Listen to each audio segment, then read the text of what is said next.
This is Trigun, and while most anime fans were watching Cowboy Bebop in '98, this was coming out at around the same time.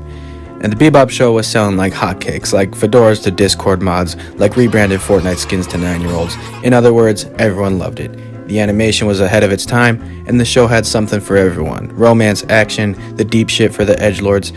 Trigun also came out in '98, and it was somewhat popular, but it wasn't going to beat the giant that was Cowboy Bebop. That's probably because Bebop took place in outer space, involved a super bad Apple MC, and had a pacing style in which episodes didn't coincide until the very end.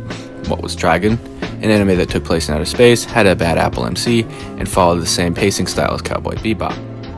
In a lot of ways, Trigun was overshadowed, and I'm sure the general audience didn't need another space sci-fi thriller. Or so they thought. Well, I'm here to tell you that I mess with this show hard. Even harder than I mess with Cowboy Bebop. Here's why. The plot. Mankind has been subjected to living on a spaceship through cryosleep. Earth had been long used up by man, and they are now in search of a new planet to call home. Some shit goes down that I'm not going to tell you because, spoilies, but now, mankind has crash-landed on a new planet. Humanity has crashed on a sand planet. There is little food and water, and technology is underdeveloped, unless it came from the spaceships in which they crash-landed in. Which brings us to a group of brothers. Vash, our protagonist, and Knives, our antagonist. They are vegetables. They were cooked up in some fancy goop shit, and now they can live much longer than the average human, but the only way for them to heal themselves is through some super expensive techie stuff. So if one of them gets shot, that wound is probably there forever.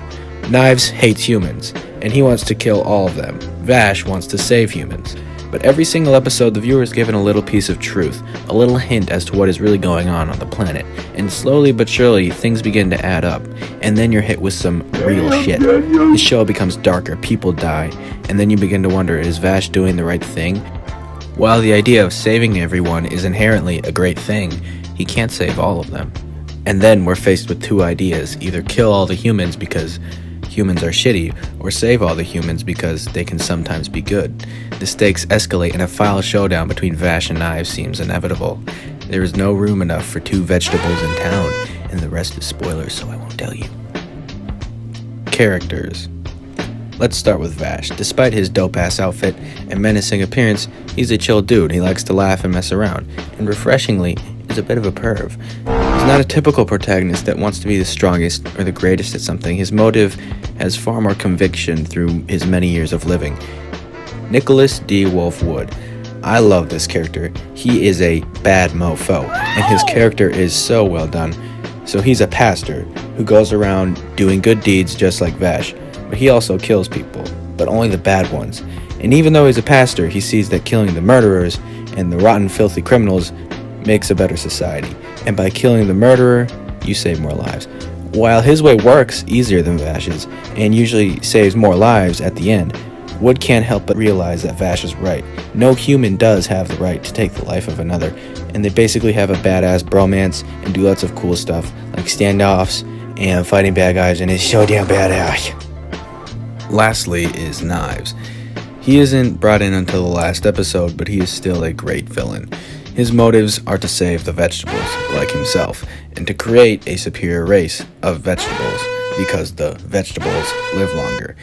In a flashback when Knives was a kid, he says, killing all the spiders is to save all the butterflies. It's like saving both humans and vegetables is impossible. Not everyone can survive when there are things like starvation and drought and death.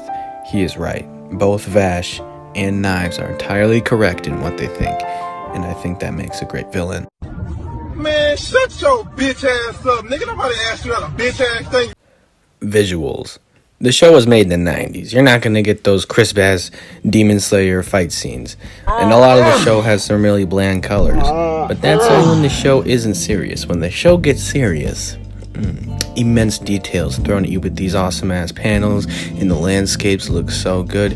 It just made me pee a little the first time I saw it. And, ooh, the character designs. They are so good. Vash has that bright red trench coat with those swaggy ass shades, and it makes those menacing scenes so much more believable. Wolfwood also has a nice design. From the smoking to that dapper button-down shirt, his aesthetic is so macho.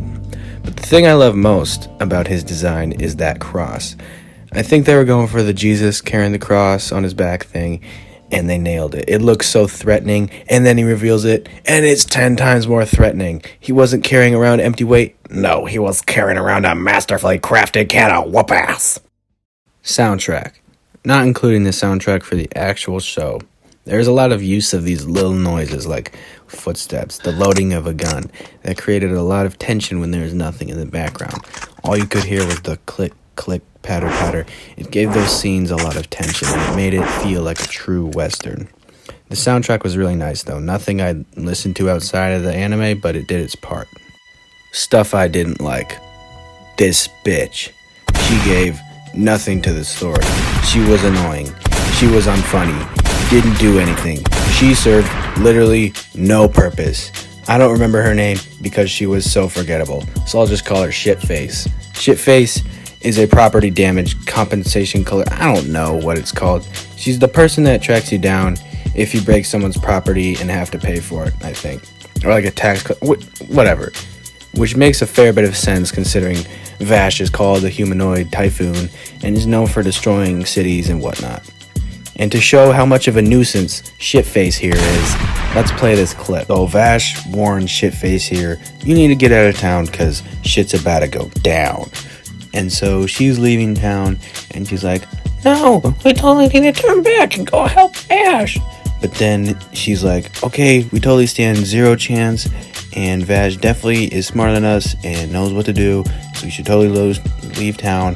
And then she's all like, no, yeah, go back to town. And so she goes back to town, and Vash is fighting Emo Edgelord here. And so then she gets captured by Emo Edgelord here, obviously, and it puts Vash in a very sticky situation. Either kill the Emo Edgelord or let Shitface here die, and he's not gonna let Shitface die, of course. And so it's just like, what was the entire point of you just existing? You should just die. Shitface, you should just die. Shitface has a partner too. Her name is Millie Thompson. She is cool. I didn't mind her character. But a smaller problem I had with the show is the first episodes can be kind of slow. It's not like Dragon Ball Z or One Piece where you just turn to dust after watching an episode. It's like a Full Metal kind of slow, where yeah, that could have been sped up, but it's fine the way it is. Other than those problems, I like the show. The show is great aside from that. The guns. The power system in this show is guns. That is so bad apple. I mean, it sounds simple, but the creativity that goes into these guns is crazy. Vash's gun just looks like a normal revolver, which is still pretty awesome, but then he can turn it into this freaking super cannon or some shit. I don't know. It looks really cool. And remember when I talked about Wolf? Well, that cross he's carrying around is a minigun and a rocket launcher, and it can turn into smaller guns. I shed a little the first time I saw it. No. I shed a lot the first time I saw it.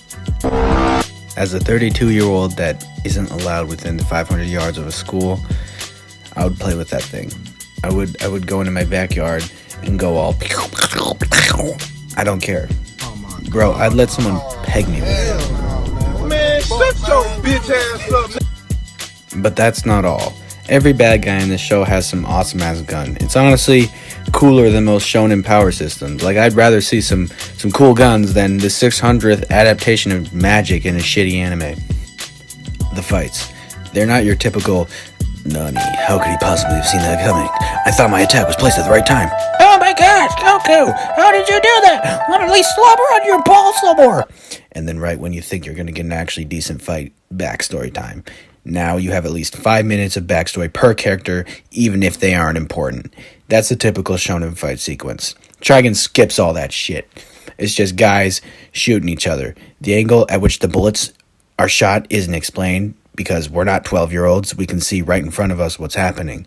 When a character thinks about what's going to happen next, there isn't a shitty side character explaining the entire fight for us. I have this show ranked number 4 on my favorite animes of all time. It is some of the best shit I've ever seen, and I don't hear it talked about a lot, so if you've already seen it, great. If you haven't seen it, maybe you'll watch something super fun and get a kick out of it. Maybe you won't like it, or maybe you'll love it.